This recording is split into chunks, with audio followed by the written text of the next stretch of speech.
Hey guys, Marksman from Marksman's Music Academy, and in today's video I'm going to build a melodic house / melodic techno track from scratch, structure it and arrange it in less than about 40 minutes. This video is actually an excerpt from a live seminar I did where I broke down my workflow in much more detail and told attendees some very great tips they can use from day one.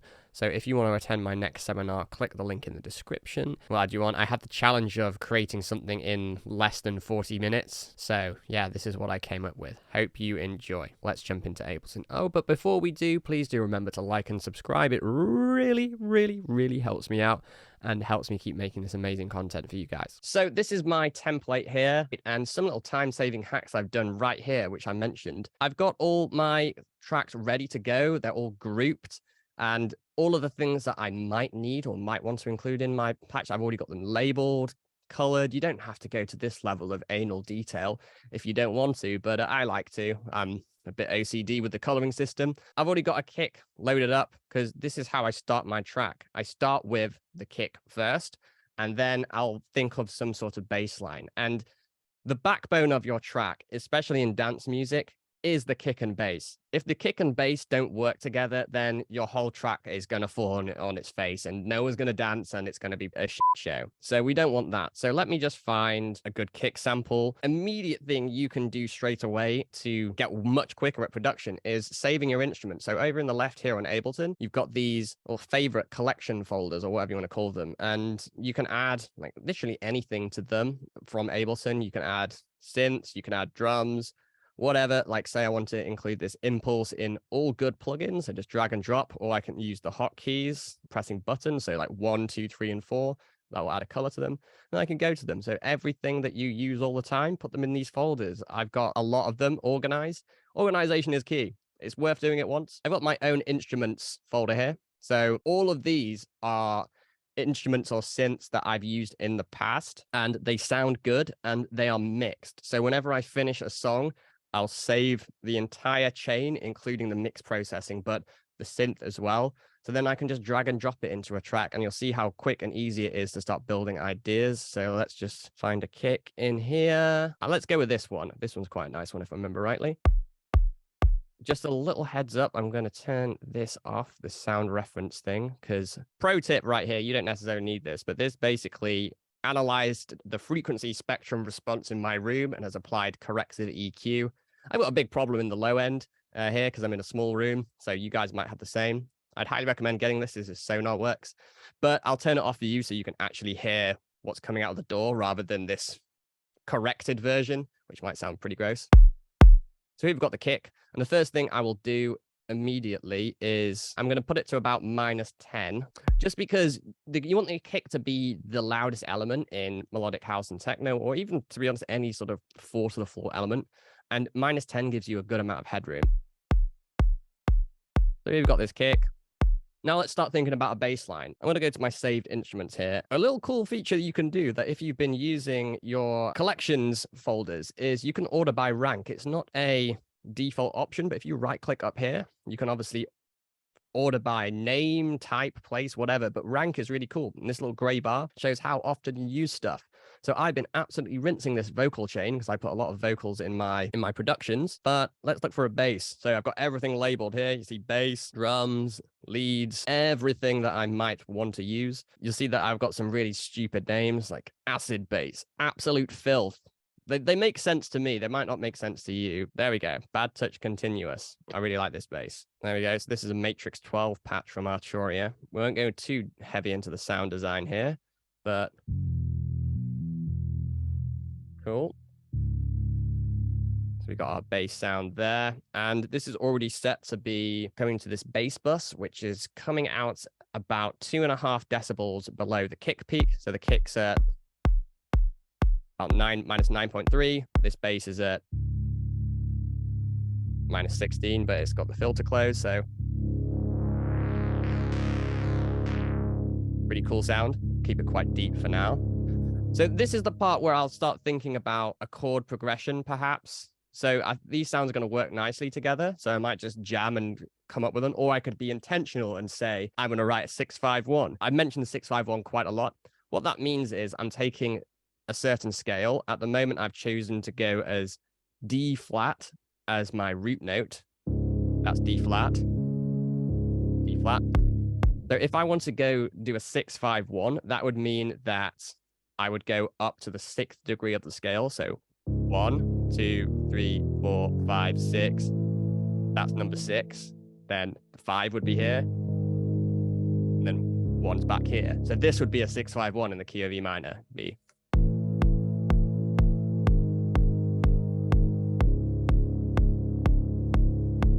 Like that. So by knowing this, I've already come up with my chord progression immediately, or I could just jam.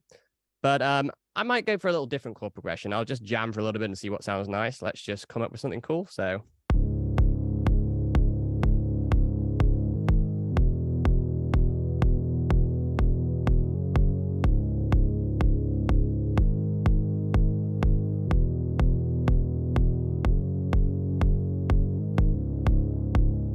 You know what, as well, I'm going to bring in some top loops. People always debate, should you use loops? I say absolutely, they make it so much quicker. I do tend to program so something like this, just to kind of define time a little bit more with the drums. Then let's just get these at the right level. This is going to be super loud. And what I might do is just turn it down here.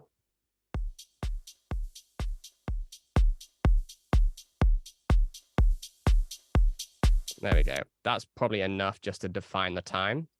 Then let's record in a bass patch. I'm going to go with that, roughly what I had with that idea, and maybe develop it a little bit more. So always record everything that you do. That's a good tip, because some of it might be and that's totally fine, but you might find some good stuff in there, and you can always go back and edit stuff. So yeah, I'm just going to hit record, and let's give this a whirl.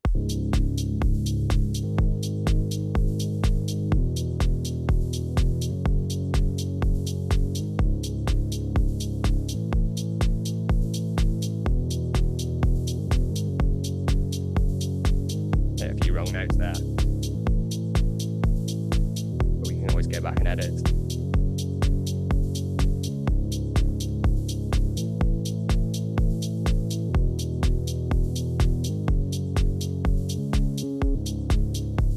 Okay, that's got potential. I think we're going to need to edit this a little bit, delete some of the wrong notes. Oh, a really cool function that you guys might not know. If you don't know much about music theory and you don't have a keyboard and you're just thinking, where am I actually recording this? I'm using my Ableton Push here, but you can draw in the notes if you so please. But a little function you might not be aware about is if you press this scale button over here in the clip editor, whatever color your clip is, it will highlight notes which are in key. So if I open this up, so you can see the yellow bars mean that this is in key. The darker bars mean it's not in key. So we are in D flat minor was what I chose to go with, or C sharp minor, if you so please. And I can press this scale fold here. So now you literally can't play a wrong note. Pretty cool. And I did play a wrong note immediately, but it was in key, so that's all good. And what I'm going to do is just quantize these. So to quantize, you press Command U, but I'm going to open up the options a little bit, change the settings. I don't tend to quantize fully. I usually go between like 60 and 70% because it will keep some of the groove that I played originally. Because if your stuff's fully on the grid, then it sounds quite robotic. We want a human feel somewhat. That should be okay. Let's loop this 16 bar.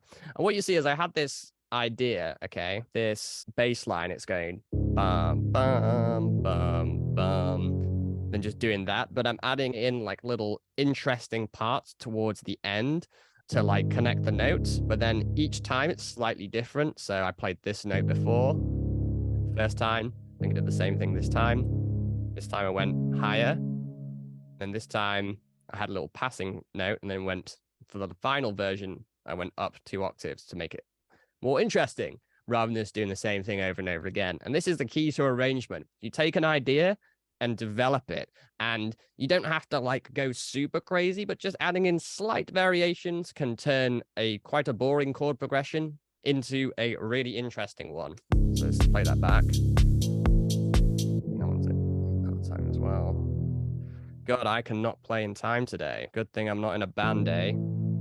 Fun fact, I actually used to be in a metal band and play the drums, so I totally should be able to play in time. So yeah, this is embarrassing. And then we can start opening the filter on this to make it even more interesting.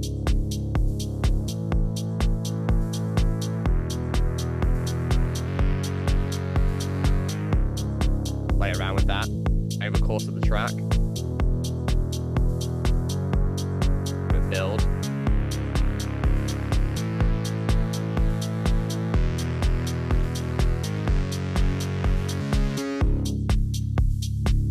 But yeah, you can find little things to play with over the course of the track, and that's just going to, again, take your bass line or whatever sound you're playing with and make that way more interesting. And if you're doing things to make the bass line itself interesting, like these little passing notes, slight variations, coupled with also making the sound itself interesting. So we're just literally playing with the filter here. It's nothing too crazy. We could do all sorts of stuff. You just find something to play with and have fun with it over time. Filters will always work.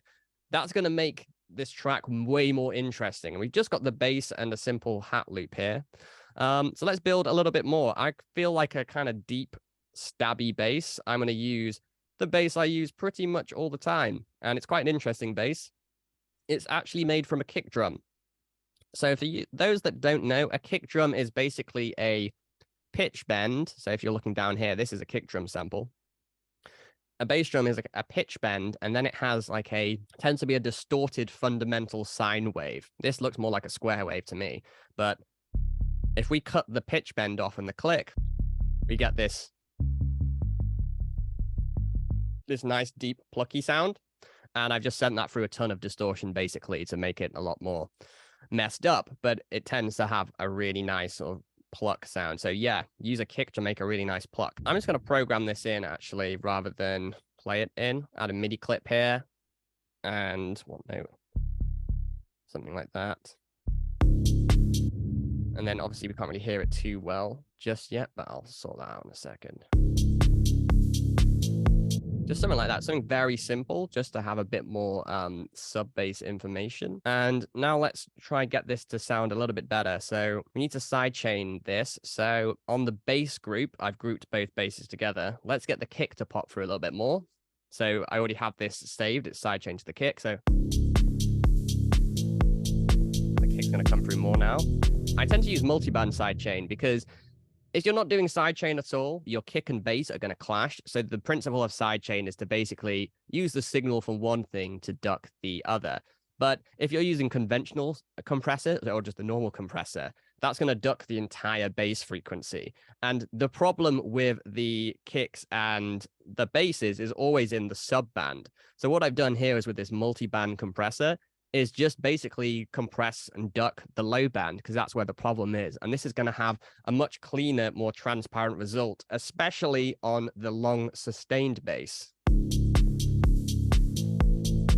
So, oh, wrong one. So this bass here, rather than it going like with like a standard side chain, it's only doing that in the super lows, so you can't really hear it, but the rest of the musical, I guess the musical elements in the mids and the highs aren't compressed, but it still fixes the problem of there being kick punch. So great way to do that. So let's use that same principle because we have this deep stabby bass here, which isn't cutting through the other continuous bass. So let's just use a multi-band sidechain compressor on that and do the same thing because it's a deep stabby bass. So let's choose the right input here. That's going to cut through a little bit more. Maybe turn it down a little bit. And then this is probably a good time to put on my mixing rack, and you'll notice quite a big difference here. Just need to adjust some of it because it's just on default settings.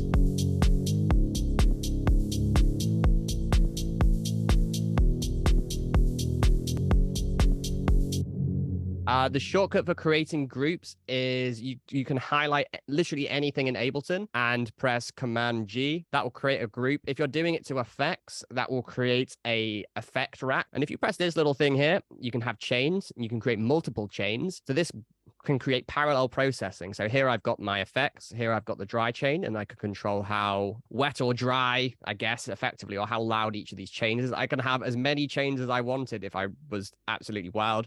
I've never really used more than 2 or 3, so yeah, just something to bear in mind. But yeah, you can do that. It will do the same if you choose instruments, for example. So here, I've done that same thing. This is an instrument rack. All of these are sounds grouped together. You can also obviously group tracks together as well. And if you want to ungroup stuff, you must Command-Shift-G. If you're on Mac, if you're on Windows, I'm not sure exactly the shortcut, but it's very similar to that. Hope that answers your question. Oh yeah, if anyone else has questions as well, just feel free to pop them in the chat. Do you add the mixing chain to all your tracks on the project? Yes, yeah. So I have one for the drums as well. When we develop the drums a little bit more, we can add that on because I like to tend to have it first before I put it through the group processing. But they're all basically ready. I have them for drums, basses, pads, and obviously my master chain as well. I have that. And yeah, it just speeds up that workflow. And obviously I might need to go and tweak things here and there, just like nudge them in the right direction. But this is pretty universal and works very well on all of my projects. So yeah, I just tend to use the same stuff. And it is based on like a logical mixing mindset, which we won't get into too much detail here because, my God, that can be a bit of a wormhole. But they're following the same things, like generally compression, coloring, stereo image, and EQ. And then like dynamics, like how they're interacting with the other elements in the track. So right towards the end. So for example, here we've got the side chain right at the end. So yeah, they generally tend to follow that structure. Hope that makes sense. I also have them on the, so I forgot to even say, I have them on the groove rack as well. So I tend to process my kick and everything else in the drums separately. Some people process their kick and bass together. I tend to process similar sounds together. So drums are very similar sounds, of course. Anything that's a bass, anything that's a pad, anything that's a pluck, you group them all together because they have similar characteristics generally. And by grouping stuff together, you can tend to do less processing on individual tracks and it tends to sound better. I might just add in another top loop for now. Just find something suitable.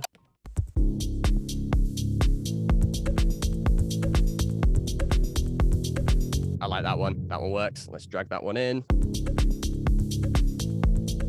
You know what?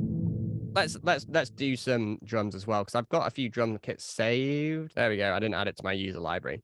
Oh yeah, you can also see all of your anything you've saved. If you go to user library here, you've got like every single one of your presets. So you can have templates. This is my only template, but I could have, say, a mixing template, a mastering template, or different genre templates or whatever. All the samples that I use, all sorts of stuff. But yeah, if you can have your presets here, pretty useful tip there. So let's bring this drum rack in. Let's create a MIDI clip.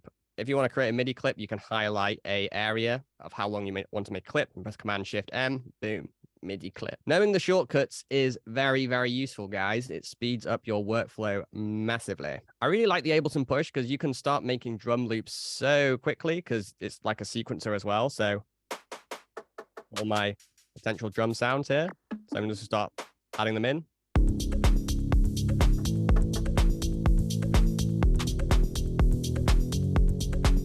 One thing I should say as well is this drum kit is tuned to the key of the track. These are all in D flat minor, tuned to particular notes in D flat minor. Drums have a particular tone. So anything that's got, if you imagine a drum kit, you might see behind me, I've got a electronic drum kit, but anything which is like a actual drum, so a kick drum has a tone. A snare drum also has a tone, so do toms, so do certain percussion elements. Cymbals sometimes do, but you want to be tuning these to the key of your track because that way they'll mix together well. They'll all be in key. There won't be any clashing. You can usually use the tonic note, so the 1. You can use the 5th. That also tends to sound good. Sometimes the 3rd, that sounds good. And to be honest, anything that's in key will sound good, but 1 and 5, you can't go wrong. So all of these are tuned to the key of the track. So let's maybe, I like this hi-hat, it's a little bit quiet, but I'm just going to bring that in and we can always boost it. I think there's something weird going on here. Let me just.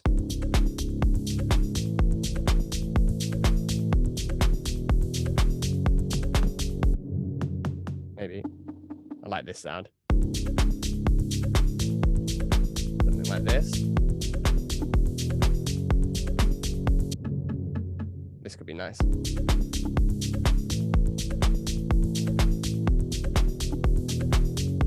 There we go. We could even do some really wild shit and add some triplets in here, which a lot of people don't do. I'm not everybody. And this will like really take your grooves to the next level by adding in some extra cool stuff, which many people may not do. So let me just do that. Something like dunch, dun dun dunch. Sorry, wrong place.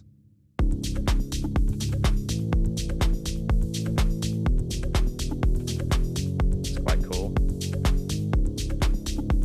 And another cool thing you can do with grooves is this is all super on the grid, right? Very robotic. And as someone who used to play drums in a band, if you can imagine me playing this exact drum beat, but on the real drums back behind me, even if I were to try my very best, as a human, I would not be able to do it right because I'm not perfect. So each hit would be slightly out of time, or it might be slightly louder. It might be on a different part of the drum head or the cymbal, so it would have a slightly different tone. So we want to try and bring that back into our productions, that human feel, which make our drums sound a lot more interesting. One way you can do this is with grooves. So if I highlight all these clips here, I can press this little sort of dial button here, and this will open up the groove editor here. And let's add some swing, because I like a bit of swing, just a little bit. I don't swing both ways, but you know. So with swing, you have the note division of which is swung. So we're choosing 16th notes here. And this second number here is how much swing we're going to apply. So I think 50 is no swing, and then anything higher is like crazy swing. So let's go for a subtle amount of swing. That's a nice amount. Let's commit that to the groove.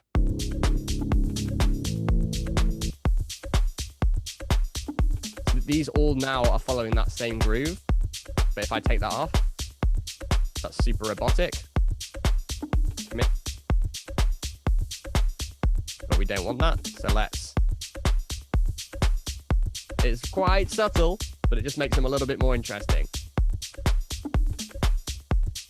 So with the bass,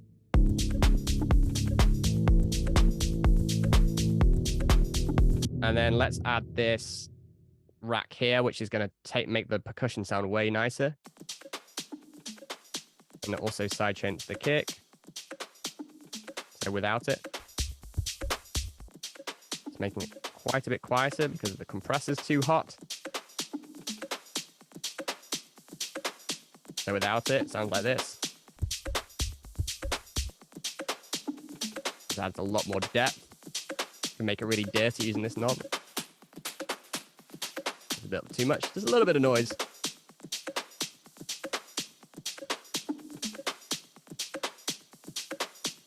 And then let's listen to the drums again. We can turn this drum rack on now here. This might make it a bit louder, but we'll see. Turn that down a little bit. There we go. Now we're cooking with gas. But this has all made it a little bit louder, so let's go back to our original level, which was about -10. That was all right around that. So that's fine with the kick. Let me turn this down a little bit because it's coming in a little bit hot. Doesn't really matter because Ableton uses what's called floating points. So if this is going above 0, that doesn't really matter as long as the master isn't going above 0. Then you're having a real bad time. Never do that. So a good practice to have is maybe have a limiter on your master just so you don't blow your speakers. But yeah, whenever you export stuff, make sure you're not clipping. Let's have a listen now. Let's open this filter up a little bit more. That's a bit more prominent on the bass.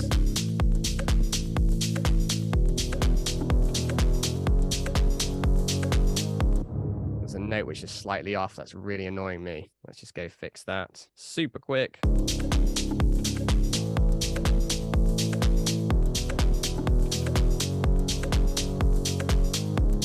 Somewhere here. Is it there?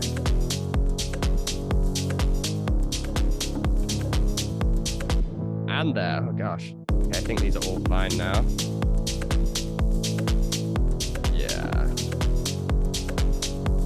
Oh, I didn't really mention this as I was doing it, but a really cool thing you can do with bass lines is rather than them just playing on the beat, you can bring them an eighth note or an eighth division forward. So you have that sort of anticipation of the bass line, which is quite cool. So like here, I'm just for the kick. Doesn't do it there, but here, you have to do it every time, but it sounds pretty cool. Cool, let's start thinking about maybe an arp or something, because arps are great, and at the moment we just have this playing the root note, so we maybe want to introduce some extra harmonic excitement. What is a good thing we can use? Just go back to my rank thing, see what I use all the time. This one's pretty good.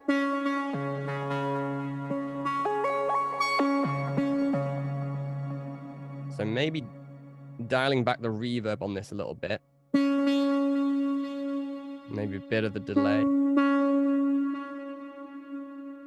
I think there's a reverb on the patch itself. Want it a little bit drier. Cool. So.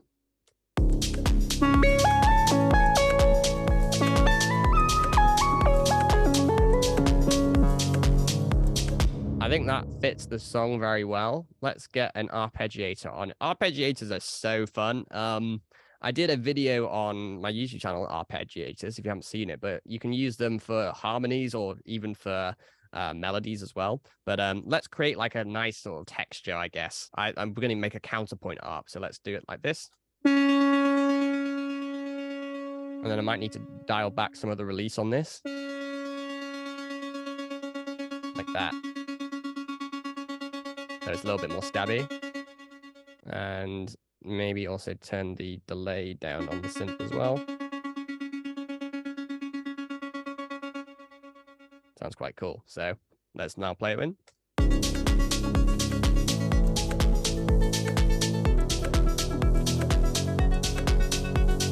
You know what? I'm going to be lazy. I'm just going to copy the bass line down. That's the much quicker way of doing it. Work smart, don't work hard, guys. And then just legato it.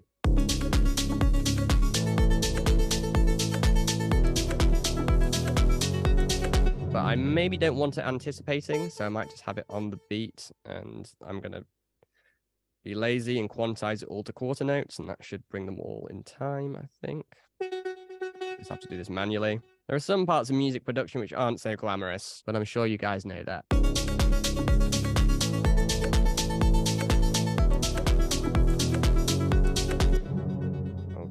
Okay, I'm just going to make sure these are all the same. And then maybe I'm just going to group these together.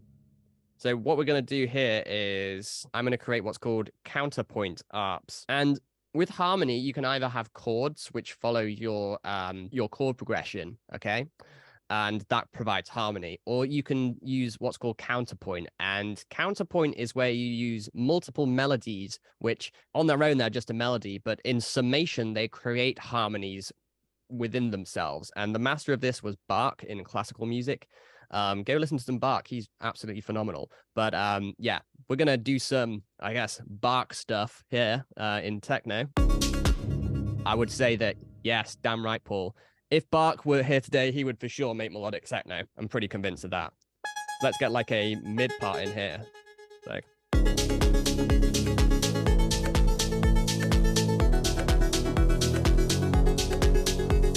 So something like that, you see, we're creating like little mini melodies, which are still following the chord progression, but they're a little bit more interesting than just playing chords. So I'm just going to press record and see what we come up with.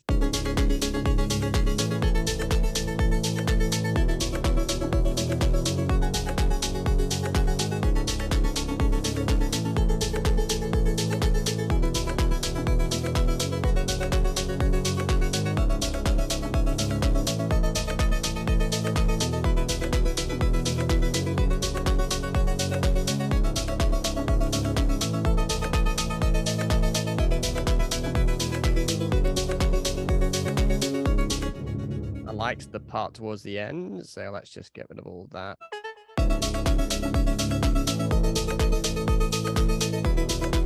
And the beauty of doing counterpoint arps like this is I can treat these parts separately in terms of EQ and mixing, but also panning. So for example, this low one, that's quite bright. might want it to be a bit darker, so cut off some of the highs. And what I will also do is probably copy these effects, which aren't super necessary, to the group bus. And the reason for this is because we're saving computer efficiency. So you might be on a older computer and, you know, you can't have the liberty of having a billion different plugins all doing the same thing over and over again. So this is a good way you can evade that. So let me just delete all these so we're not doubled up. So we only just have the diva and the EQ. So all the effects are up here as they were before.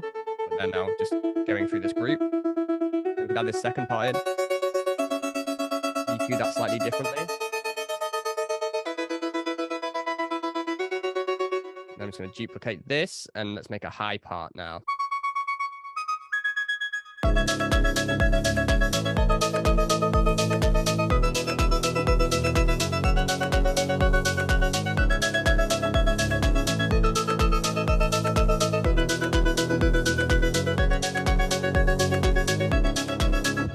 Something super simple. We don't want to go too complicated here because this is just a kind of background component of our track.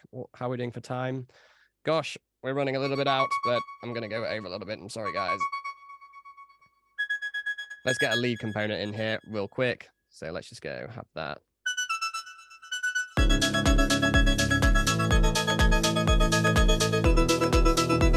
you do this separately, not too bright.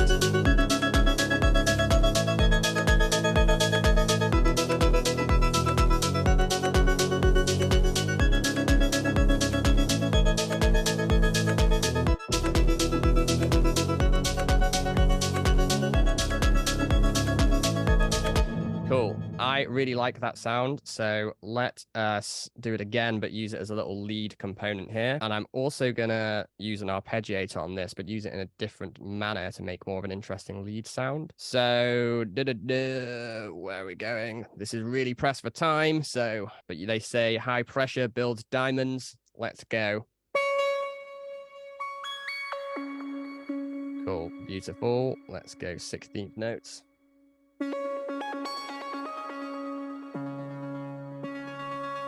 Cool. I'm just going to move my microphone out of the way so I can get really in on this keyboard over here. Dial these back a little bit.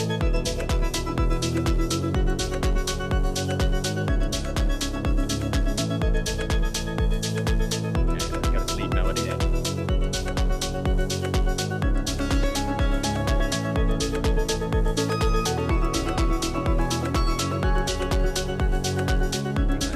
I'm going to turn the arps off a little bit. Distracting.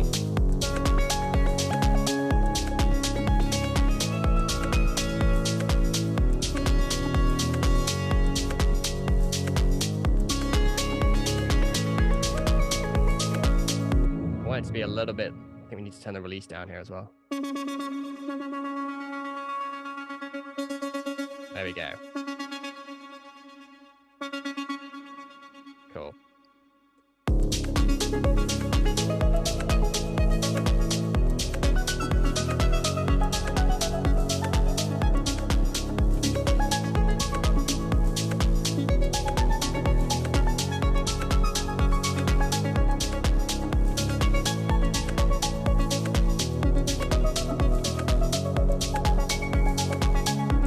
Something like that. Let's just record that in. I'm just kind of jamming around, playing some really hot trigger notes, and I'm going to play a little some more hard so it enunciates them a lot more. Let's give it a go.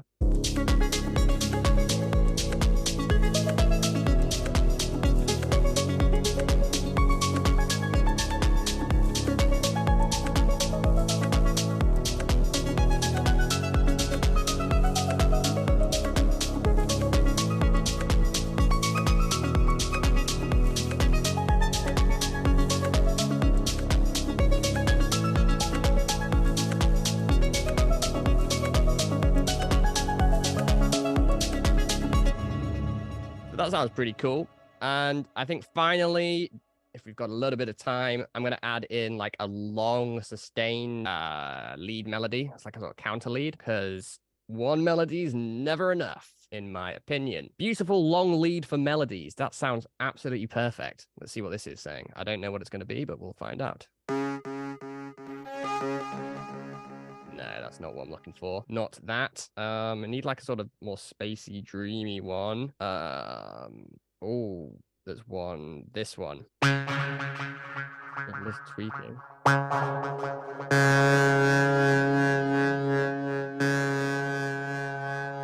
like that would be nice. Maybe turn the delays down a little bit.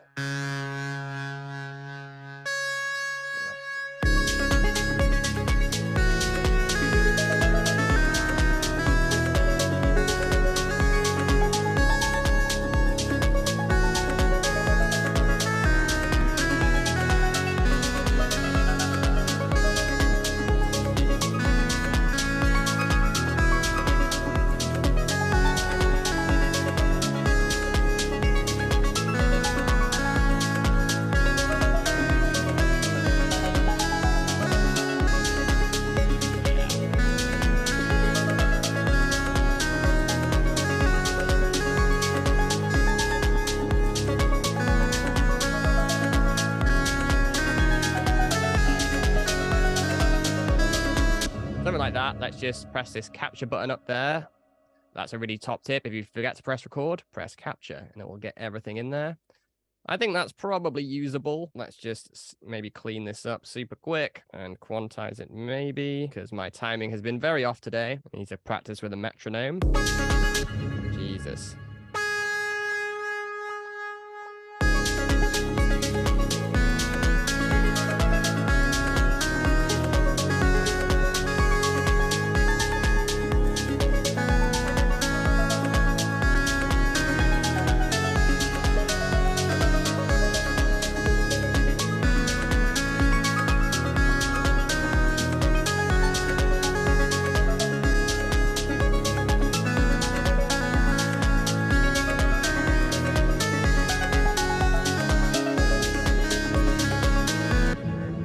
I think that sounds pretty cool. And I'm just conscious of time. But yeah, we could start thinking about how we're going to arrange this very, very quickly. I did challenge myself with 40 minutes to make a tune, but we've already got our idea down in 40 minutes. And what we would then do is arrange it. So super quick. Let's just do that now. So bam, we'll have a intro here, maybe the drop. I'm just going to sort of duplicate the drums over. Maybe let's have drop the 2 minutes. That'll be about then. Have a big breakdown here. Then have another minute and a half of drop. And then outro. So let's add some little markers here. Drop 1. Big break. Drop 2. Then I guess outro, and then of course at the end we have beat port number 1. Boom. And then like I'd probably introduce the bass here, like at least the start of the bass, and then have the main sort of deep bass come in here. Maybe start off with this arp, and I'd edit these a little bit more so it makes a bit more sense over time. Maybe bring this second arp in later on, maybe here. And we could bring in this arp melody on the drop. Have this just for the breakdown. Then have this. This isn't the pad, this is main lead. Bring that in during the breakdown. Introduce the bass here again. After that amount of time. Something like that. And then all this in. So doing this super quick, but this is like the structure of our track here, roughly. And then let's maybe bring that in there. Bam, bam, bam. And then just bass on the outro. Something like that. And then what I would do here would be to, obviously I'd go through and change the drums. So the drums have got more of an arrangement. Say maybe I introduce the clap 17 bars in, so I could just delete the clap in this loop here, and etc., and just make it a little bit more interesting. I'm just conscious of time. So this would be like a generally structured track. So it's quite quick to do, but the key here is, because this is just, as you can see, a bunch of loops, what we would then do is start automating stuff. So again, super quick, but something we could do here is we could introduce the bass by having it super deep here. And then it like builds up over here over 32 bars towards the drop. So it'd be just before the bass comes in. It'd be really dark and deep.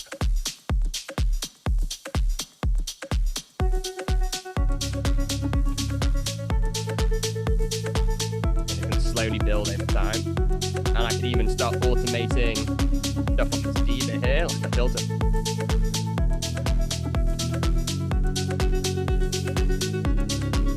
The release maybe.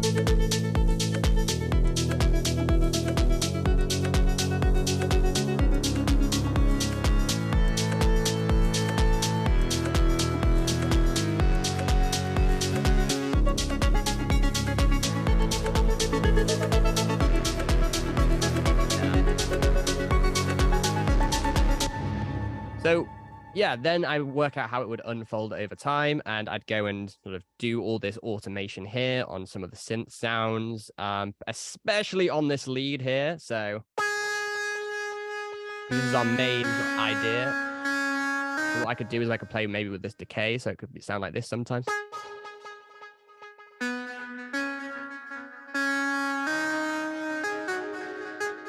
And play with this decay over time,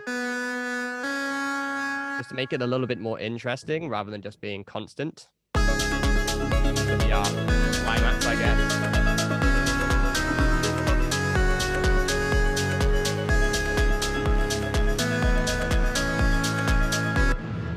So there you have it. We've built that pretty quickly. I actually might save this because this is quite a cool song. And I, similarly to all my, my sample library, I also have quite an anal way of storing all my projects, which I'd recommend. It's done by years, and then by originals, remixes, edits, collabs, and then let's call this one D flat minor, Marksman, Seminar, make this a full track for sure.